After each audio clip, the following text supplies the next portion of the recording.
আজকে আমি তিনটে ঘটনা বলার আমার ইচ্ছা আছে, লোকনাথ দেওয়ার ইচ্ছায়। তো তিনটে ঘটনাই এক, মানে প্রথম ঘটনাটা, প্রথম যে ঘটনাটা সেটা হচ্ছে আমি ভট্টাচ বাবুর কাছ দিয়ে শুনেছিলাম সেটা।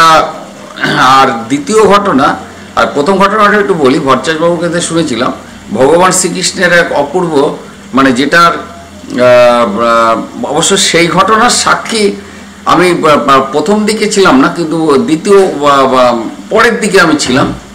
আচ্ছা, 2 নম্বর ঘটনা হচ্ছে যে ঘটনা আমি নিজে ছিলাম, মানে এটাও ভগবান শ্রীকৃষ্ণের এক অলৌকিক লীলা, মানে কথা বাস্তব জীবনে যা ঘটেছে। আর 3 নম্বর ঘটনা হচ্ছে যে সত্যিকারের প্রেম, যে মানে কি বলবো, যে অবিনশ্বর এবং তার যে কি মানে সেটা কখনো অক্ষয় অমর, সেই মানে আমি সেই প্রেমের কাহিনী বলবো। কেননা প্রত্যেকটা প্রেমই আত্মা পরমাত্মার অংশ।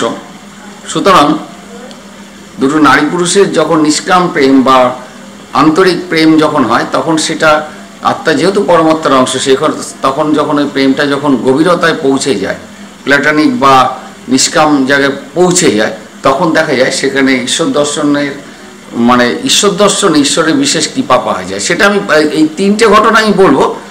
আমি এই প্রথম ঘটনাটা বলি, এই যে নন্দদুলাল মন্দির, এটা হচ্ছে মাথারাঙি। নন্দদুলাল মন্দির মাথারাঙি মানে ওই ব্যারাকপুরের দিকে যেতে মাথারাঙি স্টপেজ আছে, ওখান থেকে নেমে বাঁদিকে গিয়ে নন্দদুলাল মন্দির, মানে এখানে রাধাকৃষ্ণের মন্দির এবং খুব জাগ্রত মন্দির। এবং ওই নন্দদুলাল মন্দিরের মানে মাহাত্ম্য বহু পুরনো, মানে আমিও ছোটোবেলায় শুনতাম। তারপর থেকে যথারীতি যাতায়াত শুরু হলো নন্দদুলাল মন্দিরে। এমন অবস্থা হয়েছিল যে তখন প্রায় সপ্তাহে 3-4 দিন করে যেতাম। এটা আমি বলছি খুব যে বেশি দিন আগের কথা তা না, 14-15 বছর, ওই 14-15 বছর না হলেও 18-20 বছর আগের কথা বলছি, খুব যেতাম। তা এই নন্দদুলাল মন্দিরে একবার আমি সিদ্ধান্ত নিলাম যে ওখানে একটা, আমার তো দিদা মারা গেছিল, যে দিদার আত্মার উদ্ধগতির জন্যে আমি একটা ওই নরনারায়ণ সেবা বা ভান্ডার, যাতে ওই ভগবানের প্রসাদ ওই দিনের জন্যে মানে সবাই পেতে পারে। তা আমি আমার পরিচিত মহলে যতটুকু আমার ক্ষমতায় লোকনাথ বাবার আশীর্বাদে কুলিয়েছে, আমি ওই আমন্ত্রণ জানিয়েছিলাম, মানে মন্দিরে বসে প্রসাদ পাবে। এবং তা যাই হোক, তা আমি তো সকাল সকালে আমি চলে গেলাম, কেননা যারা আমার যাতে মানে আমন্ত্রণ জানিয়েছি তারা যাতে তাদের একটা আপ্যায়নের ব্যাপার আছে। তাই যাই হোক আমি সকাল সকাল গেলাম। এইবার ভট্টাচ বাবু বললো যে ঠিক আছে, আমি আমার সময় মতন যাবো কেনি, ওই কেননা আমার একটুখানি অন্য কাজ সেরে যেতে যেতে একটু সময় লাগে। তা আমি বললাম যে ওই মাথারাঙি স্টপেজের নামবে, বারাসাত থেকে টোটো অটো বা বাসে করে উঠে মাথারাঙি স্টপেজে নেমে ওখান থেকে ভ্যানও পাওয়া যায় বা অটো রিক্সা বা টোটো যাই পাওয়া যাক না কেন, ওটা করে বলতে হবে নন্দদুলাল মন্দির বললেই ও নিয়ে চলে যাবে।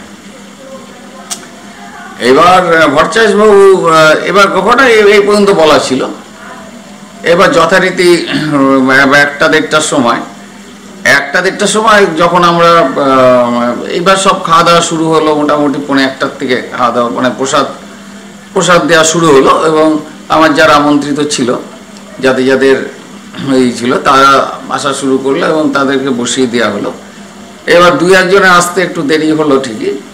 এবার দেখছি ভট্টাচ বাবু আর আসছে না। এবার ফোন করলাম, ফোনটা ধরলো না বা রিং বেজে কেটে গেল। কি হলো ব্যাপারটা? এইবার ঘটনাটা যেটা ঘটলো, মানে পরে তো এইবার আমি পরে দেখলাম ভট্টাচ বাবু এলো 1:45-2টোর সময় এলো একজনের মানে একটা ধুতি, মানে ধুতি পরা মানে এবং পাঞ্জাবি পরা ভদ্রলোক, সে সাইকেল চালিয়ে মানে সাইকেলে চালিয়ে ভট্টাচার্যবাবুকে নিয়ে, বাইসাইকেল আর কি, সাইকেল চালিয়ে ভট্টাচার্যবাবুকে নিয়ে মন্দিরে ঢুকলো। তা আমাকে বলল যে বিভাসবাবু, এই যে ইনিও প্রসাদ পাবে। হ্যাঁ নিশ্চয়ই, হ্যাঁ উনি আমার অপরিচিত হতে পারে, তা উনি কি তোমার মানে পরিচিত হন না বন্ধু বান্ধব? যাই হোক, মানে একই বয়সে থেকে আমি বললাম। বললো না, উনি আমার পরিচিত না। ওনার হ্যাঁ উনি বললেন যে আমি এইখানে এসছি, নতুন এসছি, তা আমি এখানে ওই প্রসাদ না বলে যে এখানে কৃষ্ণ মন্দির আছে শুনেছি, তা আমিও যেতে চাই।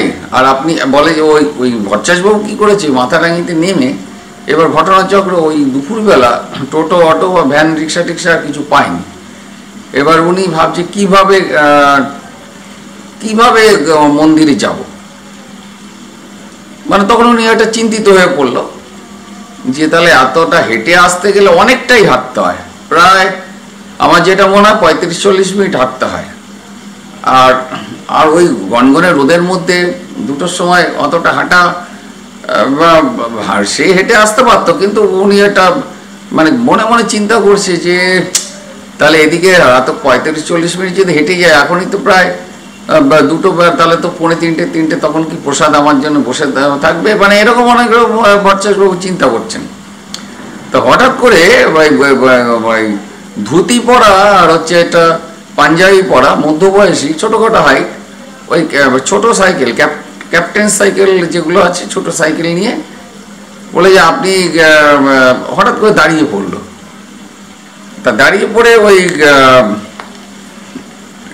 বললো যে আপনি কি কাউকে খুঁজছেন? বলে না, কাউকে খুঁজছি না, এখানে যে নন্দদলের মন্দির আছে, বলে যে আমিও তো করছি, আমিও তো মানে এই মন্দির নাম শুনেছি, তাই আমি দেখতে আসলাম। তা আশ্চর্য, তা আপনি তার চলুন আমরা যে। বলে আপনিও চেনেন না, আমিও চিনি না। হ্যাঁ, তাহলে কি করে হবে? বলে আরে সাইকেল আছে তো, আমরা শুনে নিচ্ছি। তো ওইখানে একজনের কাছে আমি জিজ্ঞাসা করা হলো, যে তা দেখিয়ে দিল যে এখান থেকে সোজা গিয়ে বাঁদিকে মোড় নিয়ে সোজা যাবেন, একটা ব্রিজ পাবেন, ব্রিজটা টপকে ওখানে গেলেই আপনারা মন্দির পেয়ে যাবেন। তা ভালো কথা।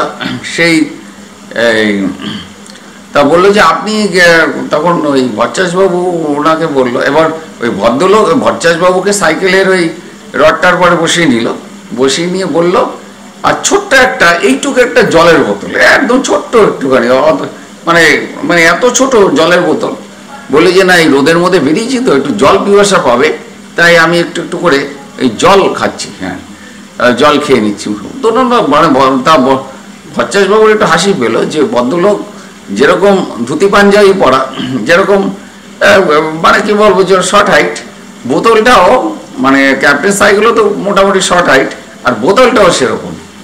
তা বললো চলুন, আমি এখানে যেতে খুবই আগ্রহী, আমিও তো না, ভালোই হলো।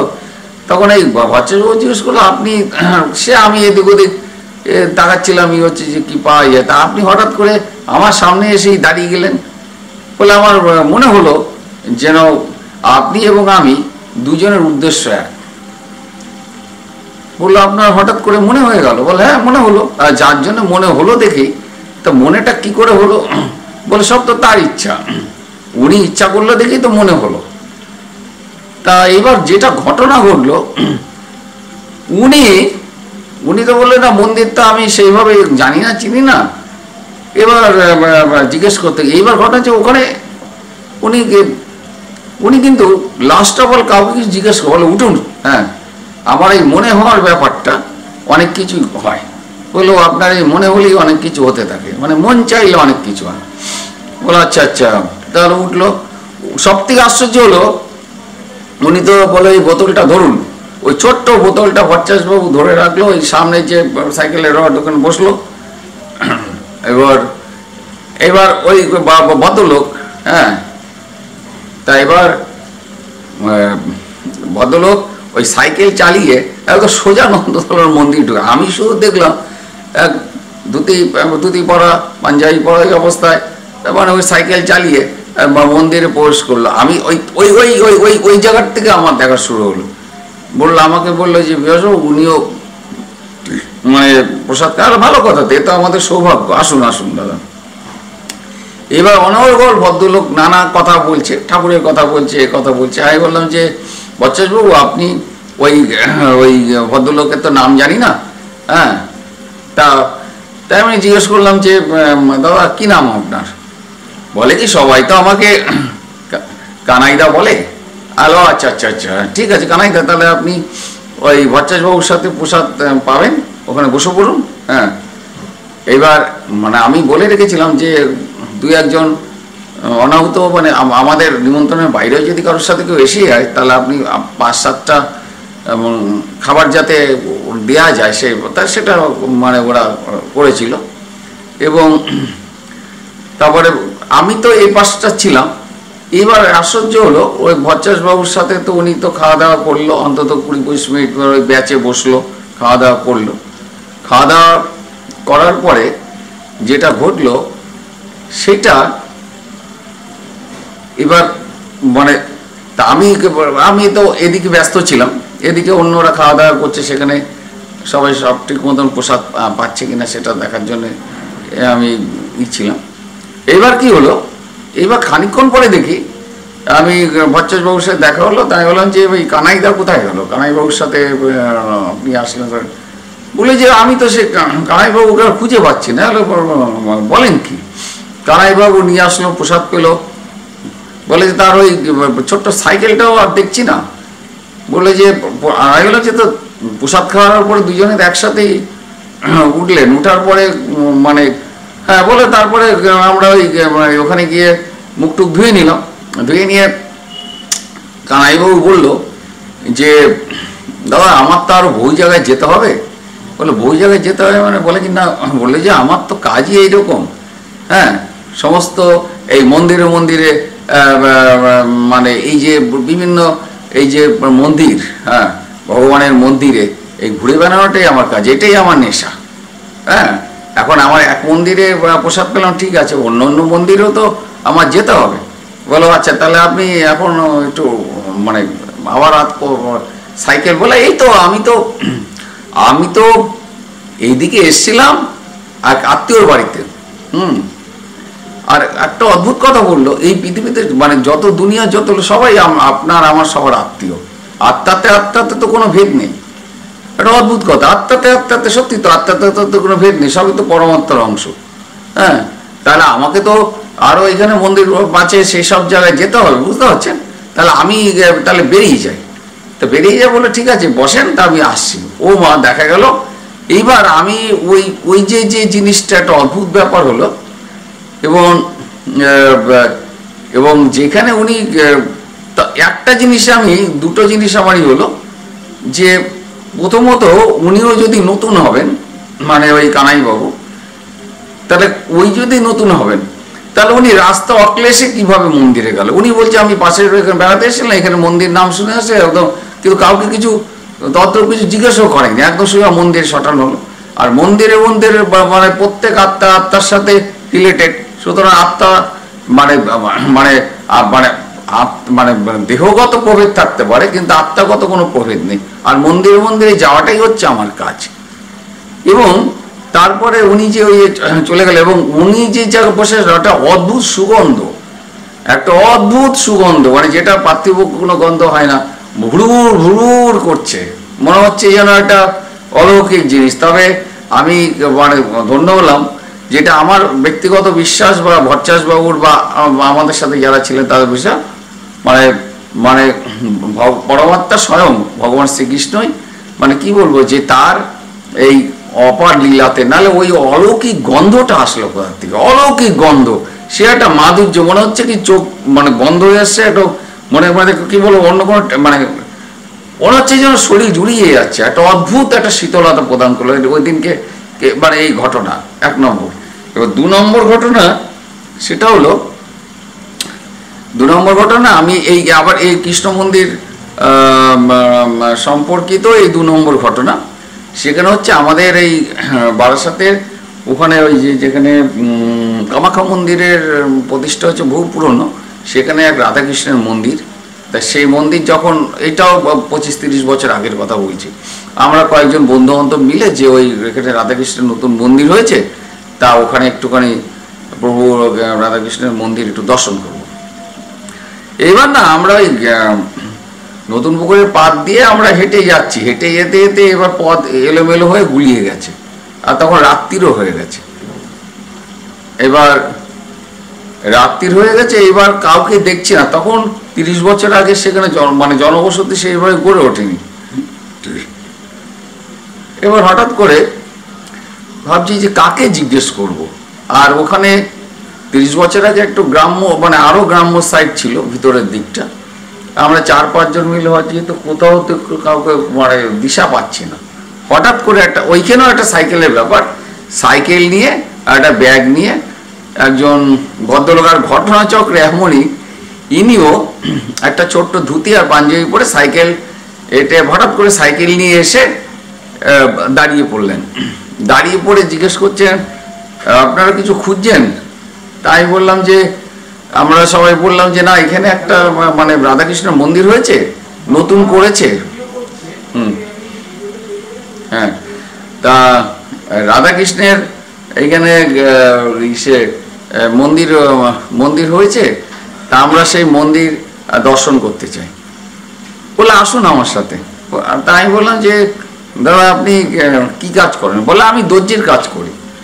দর্জির কাজ মানে বলে যে হ্যাঁ, ওই জামা প্যান্ট এগুলো যখন যেরকম অর্ডার পাই সেই মতো সাপ্লাই করি।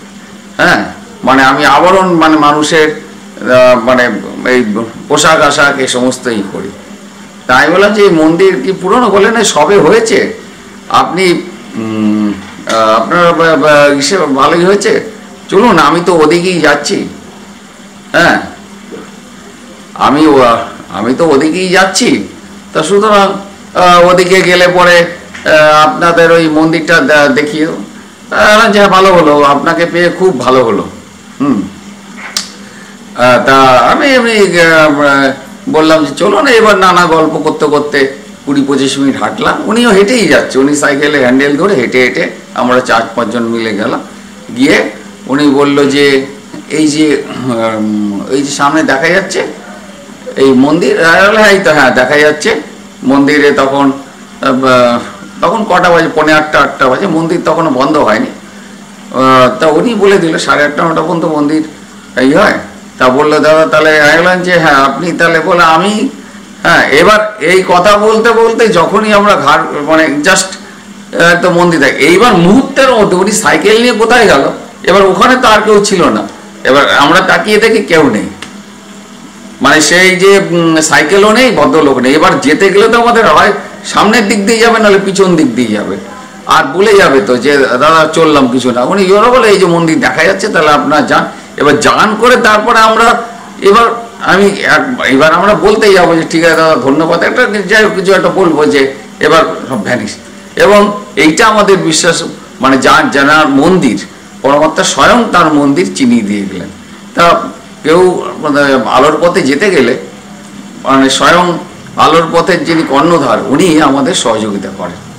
এবার 3 নম্বর ঘটনাটা, এইটা অদ্ভুত। আমি নানা সময় নানাভাবে একটু গ্রাম্য সাইডে বা একটুখানি নিরিবিলি জায়গায় গিয়ে বসে এই প্রকৃতির, যেখানে একটুখানি প্রকৃতিকে মানে কি বলবো সুন্দরভাবে, কেন ভগবানের রূপ তো মূর্তির মধ্যেও আছে, আর প্রকৃতির মধ্যে নিরাকার রূপ। ওখানে কি হচ্ছে মনটা কনসেন্ট্রেশন বা একাগ্রতা খুব ভালো হয়। তো এরকম বসে এমনি একটা ওখানে একটু একটা চায়ের দোকানে এমনি বসেছিলাম। তা চা যদিও আমি সেরকম খাই না, তবু ওখানে আমি বলে একটু লিকার চা হলে একটুখানি খাই। খেতে খেতে হঠাৎ করে আমার সামনে এক ভদ্রলোক, ওই মানে গ্রাম্য পরিবেশ, উনি এসে বসলেন। বসে হঠাৎ করেই বললাম একটা কথা প্রসঙ্গে আমাকে বললো কি করে, আমি বললাম যে আমি প্রফেশনালি অ্যাস্ট্রোলজি নিয়ে করি, আর মাঝে মধ্যে যখন মন চায় আমি একটু গ্রামের দিকে আসি, এখানে মানে এটা আমার কনসেন্ট্রেশনের সুবিধা হয়, ভালো লাগে। ভগবানের যেন মন্দিরের আকার রূপ আর প্রকৃতির মধ্যে রয়েছে নিরাকার রূপ। তো উনি বললো যে দাদা একটা কথা বললো, যে হ্যাঁ, বলে পৃথিবীতে না কোনো কিছু হারিয়ে যায় না। বললাম যে হ্যাঁ, কথাটা ঠিক। আমাদের দেহ বা মানে যা যা পৃথিবীতে আছে সবই থেকে যায়, ছাপ থেকে যায়, সেটা কখনো নষ্ট হয় না। আমি বললাম যে হ্যাঁ, সেটা তো ঠিক। গীতা তো ভগবান শ্রীকৃষ্ণ বলেছে যে তার সমস্ত কিছু পৃথিবীর মানে কি বলবো ডরমেন্ট কন্ডিশনে সব থেকেই যায়, কারণ শক্তি কখনো নষ্ট হয় না। তখন উনি একটা অদ্ভুত কথা বলল, যেটা তখন বললো যে জানেন তো আমাদের খুব ছোটবেলায় বিয়ে হয়, বিয়ে হওয়ার পর থেকে আমার মিসেস মধ্য বয়সের আগেই হঠাৎ করে কি বলবো যে অসুখে মারা যায়। আমি বললাম যে খুবই প্যাথেটিক। আর এবং কিন্তু মারা যাওয়ার পরে কিন্তু আমাদের মধ্যে যে বন্ডিংটা ছিল না, কথাটা মানে উনি এইভাবে বলে যে আমাদের মধ্যে যে ভালোবাসা ছিল, বলে আমি ঈশ্বরের কাছে মন প্রাণ ঢেলে প্রার্থনা করতাম যে প্রভু আমার তো মানে ছোট ছোট দুটো বাচ্চা, আমি আর নতুন করে বিবাহ করব না। কথাটার মানে আমি আমার মতন করে বলছি, উনি ওনার মতন বলেছিলেন। তা প্রভু আমার তোমার মানে তোমার ইচ্ছাতে তো তোমার ইচ্ছা ছাড়া তো গাছের পাতা নড়ে না, তাহলে আমার মিসেস যদি আসে দেখাশোনা করে, ওনার সাথে একটু পরামর্শ যাতে করতে পারি। তাই বললাম বলেন কি। হ্যাঁ, তারপরে আমি রীতিমতো মানে আশ্চর্য হয়ে গেছিলাম।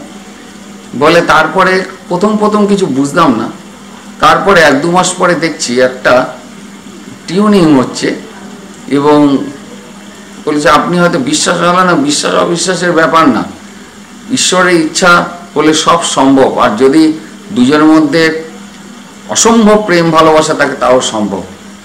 তখন বলছে যে আমি একটা নির্দিষ্ট সময় নিরিবিলি সময় উনি আসেন এবং সাংসারিক ব্যাপারে উনি উপযুক্ত পরামর্শ দেন, এবং তারপরে উনি ওনার জায়গায় চলে যান। এবং সেইভাবে সেই গাইডলাইন হিসাবে আমি ছেলে মেয়ে মানে ওনার মনে মোস্ট প্রবাবলি 2টো সন্তান ছিল, মানুষ করছি। এবং বহু বছর ধরে বলছি যে আমি মানে চলছি। আমি বললাম যে উনি আসেন তা অসুবিধা, বলে না কোনো অসুবিধা হয় না, মানে যেরকম মানে বেঁচে থাকতে ছিল সেইভাবেই উনি আসেন। তবে এইগুলোকে বিশ্বাস অবিশ্বাসের ব্যাপার না, কিন্তু আপনি মানে সাধারণত এই আত্মার যে শক্তি আছে মানে আমাদের যে স্থূল দেহর সাথে বারে বারে যদি আত্মা আসতে থাকে, তাহলে ওই স্থূল দেহ কিন্তু ওই পাওয়ারটা অ্যাবজর্ব করতে পারে না, ফলে অনেক সময় অনেক অসুবিধা হয়। তা ভদ্রলোককে আমি যেটা দেখলাম, ভদ্রলোক প্রচণ্ডভাবে মানে খুবভাবে মানে উনি ঈশ্বরের প্রতি অসম্ভব মানে কি বলবো প্রেম ভক্তির চূড়ান্ত রূপ। এবং বলছি যে ঈশ্বর চাইলে কোনো কিছুই অসুবিধা হয় না, কিন্তু সেই জায়গাটা আমাদের পৌঁছানোর চেষ্টা থাকা চাই। আমি বললাম যে উনি পরামর্শ দেন বা ই করেন, বলে হ্যাঁ সেইভাবে চলছি, কোনো অসুবিধা নেই। এবং মানে আমি বললাম যে ছেলেমেয়েরা কি দেখতে পায়, বলে না ছেলেমেয়েরা সেরকম দেখে না, তবে উনি যখন আসে বলে আমার ওনার স্ত্রী যে তেল মাখতো সেই তেলের গন্ধটা পায়, বা সেই একটা অদ্ভুত সুগন্ধ। যখন শুভ আত্মারা আসে সুগন্ধ আসে, আবার অশুভ আত্মারা আসলে দুর্গন্ধ বা অন্যরকম নেগেটিভ ভাইব্রেশন হয়। তা সেইটা আমরা জানি বলে যে একটা সুগন্ধে ভরে ওরা ওইটুক পায়, আমি শুধু দেখতে পাই। এবং আমি বললাম যে যেরকম বেঁচে থাকতে যেরকম হলো সেরকম, বলে হ্যাঁ সেরকম হয়, সেরকম সেরকম। কিন্তু উনি বেশিক্ষণ থাকেন না, উনি 2-5 মিনিট থেকে প্রয়োজনীয় যেটা উনি বলে চলে যান জ্যোতির্মধ্যেও। আমি বললাম যে উনি কি মানে ফিজিক্যালি বলে উনি সংসারী মানুষ ছিল, কিন্তু প্রচণ্ড অনেস্ট ছিল এবং প্রচুর মানে জব ধ্যান করত। হ্যাঁ, এই হচ্ছে ঘটনা। আমি এই 3টে ঘটনা মানে আমাকে বহুদিন বলবো করে আজকে বললাম। জানি না কেমন লাগলো, চেষ্টা করলাম গুছিয়ে বলার। আপনারা ভালো থাকবেন। জয় বাবা লোকনাথ।